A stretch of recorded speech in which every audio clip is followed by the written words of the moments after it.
വെള്ളിനിലാത്തേരേറി പൊൻചിങ്ങം വന്നപ്പോൾ ആദ്യത്തെ പൂവിളിയിൽ അറിയാതുണർന്നു ഞാൻ.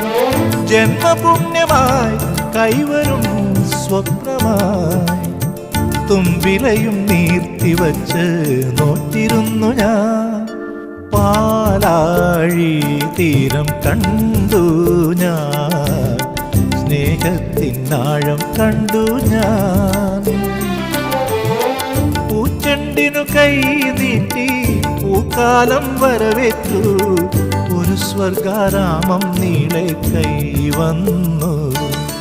പാലാഴി